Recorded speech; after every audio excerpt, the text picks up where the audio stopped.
So I had this moment with my son where it was in 6th grade, maybe 7th grade. He came in and he called a family meeting. And I was like, oh my gosh, are you for real? Oh, no. But he sat down, me and my wife, literally. We sat down and he said, he's like, I would like to not play baseball this spring, and instead I'd like to audition for the school play. And of course, we were like, I did theater in college. We were like, yes, absolutely, this is amazing. And we high-fived him, full support, it's awesome. But when he left, I looked at my wife, and I said, but Delony's played baseball in the spring. And it was this weird, I was so proud of him, excited. Of course, man, it'd be awesome. Go to theater. And also, I did not realize that I was going to have this little twinge of my granddad played baseball in the spring, my dad did, I did.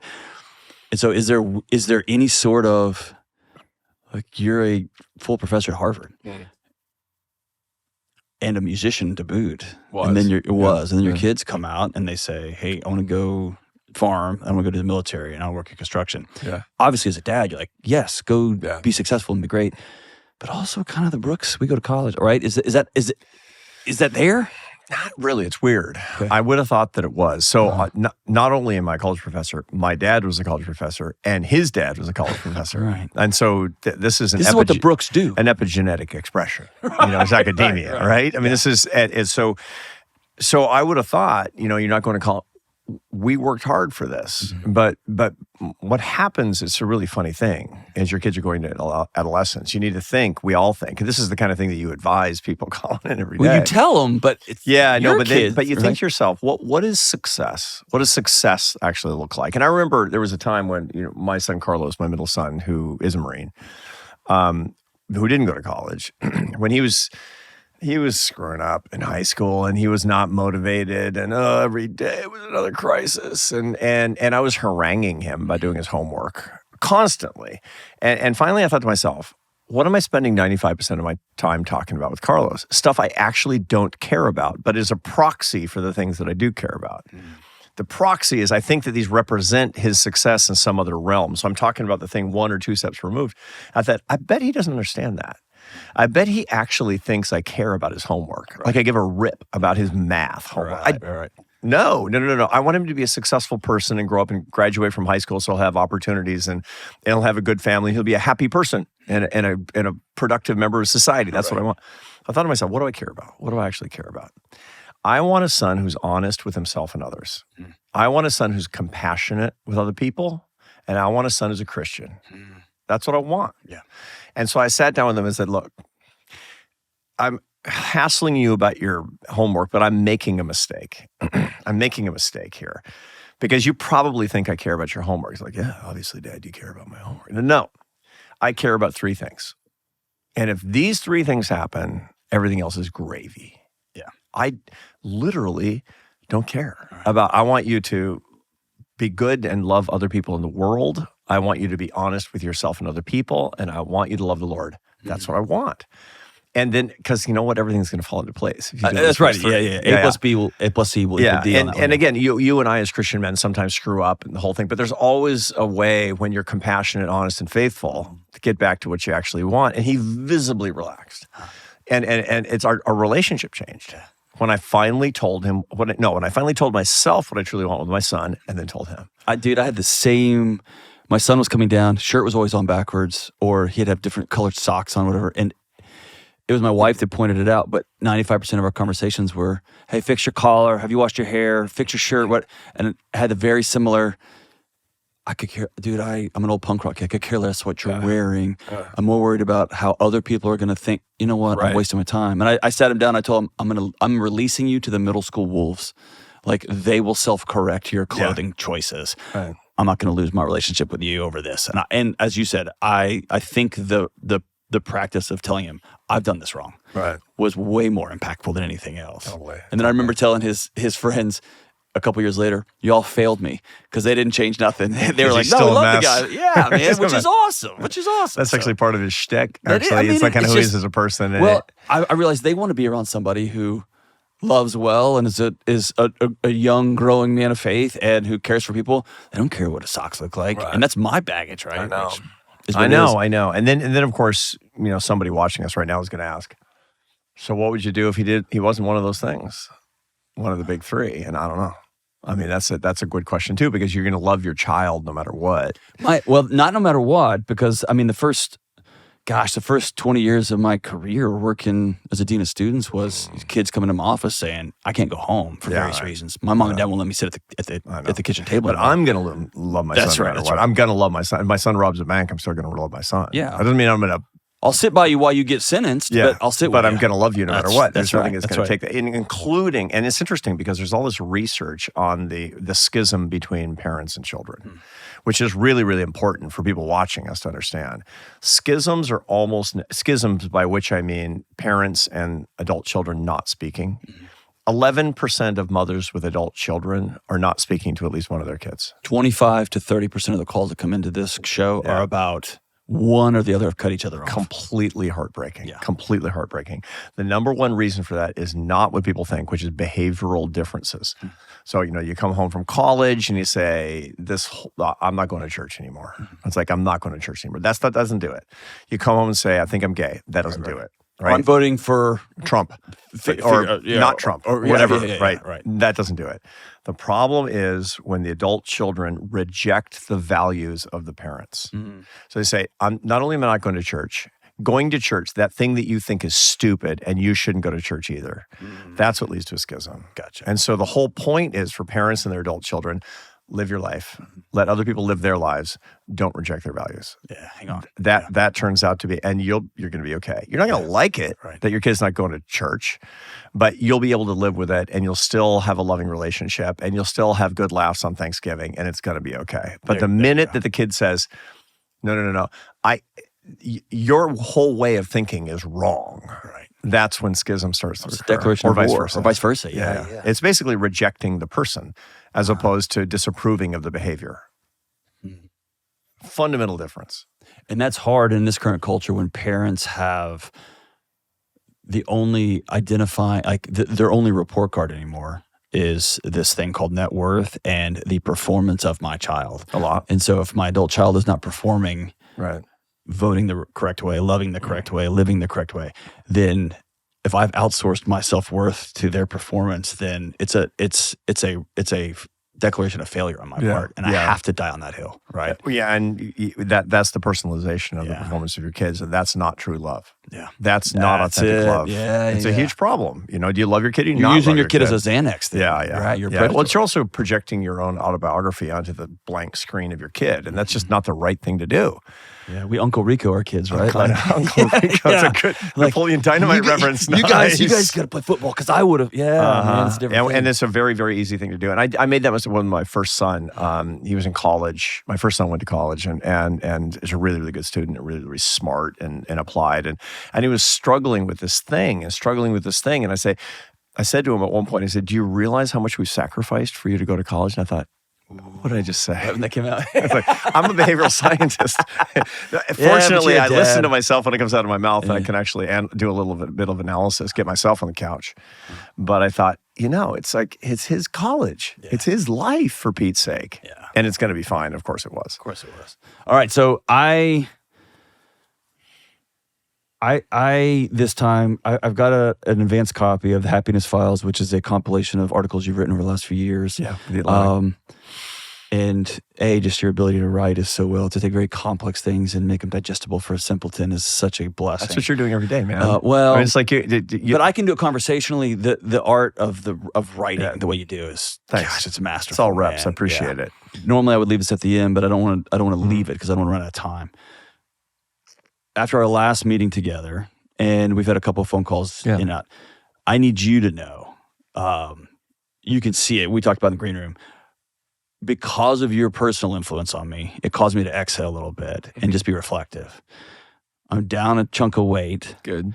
I have re-engaged with faith in a way that's been profound. Your interaction with me and your influence on me has been profound, and it's helping my wife and my kids and my neighbors. So that's great to hear. That's a gift just to guy me. to guy. Well, that's a gift to me that you would tell me that. And you and I both are followers of the Master. Yeah. And that's who's influencing both of us. And it's like iron sharpens iron, man. Yeah, this is really what we're trying to do. And it's funny because it was 10 minutes ago that I was your age. Yeah, right. And it's funny how your brain changes. In 15 years when you're my age, there's a John Delony that you're going to be talking to, who's the next really great leader in this. And we have to reinforce each other, because the truth of the matter is that you can't do this on your own. Absolutely. You can't. And you help me, I help you, you help somebody else, and let's hold each other up. It's awesome. Because the truth is the truth. That's right. And we have this sacred mission to help other people. Right. But to do that, we have to be strong. That's right. And I think the illusion that I even found myself falling for is that strength comes alone. That strength is found by myself. Yeah. And that's just false, right? That's not right. I mean, we are aspen trees, and there's an illusion of our individuality, of the strength and beauty and solitary,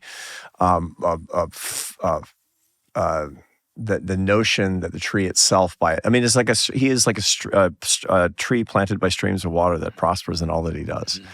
It's like the first psalm. Yeah. But the aspen tree is connected to every other aspen tree by a root system. That's right. The individuality is an illusion. There's an illusion of my individuality separate from you, John. Right.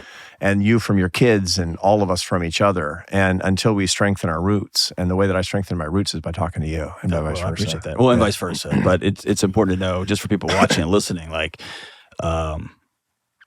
you and I could spend all day talking academics. I don't get to do that anymore. And so it's fun for me, and talking like the gymnastics of it all. Mm-hmm. But I left our interaction home, changed my behavior, which is awesome. That's what I can't get up at 4:00 every morning like you do. 4:30. 4:30. Oh, 4:30. But I gave it a shot. But all I have to say is, thank you for that. Thank you for that. That's great. I'm glad to hear it. Tell me about the journey of your physical fitness.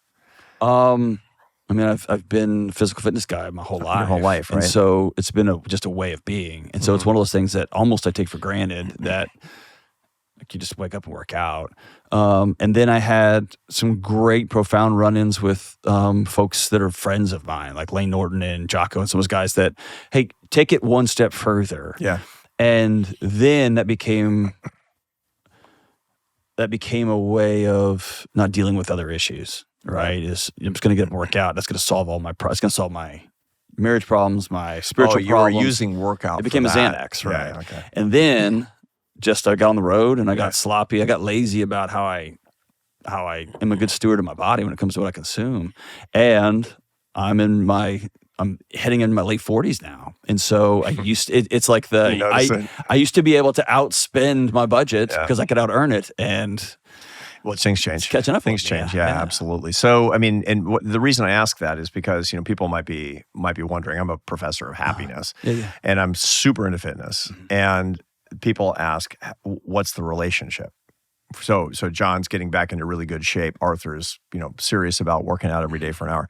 What's the connection to happiness and well-being? And the answer to that is that people who have very high levels of negative affect, and that means intense negative mood, which is a quarter of the population is above average in positive affect and above average in negative affect. High affect people. John Delony is a high affect person. You're a classic mad scientist. That's right.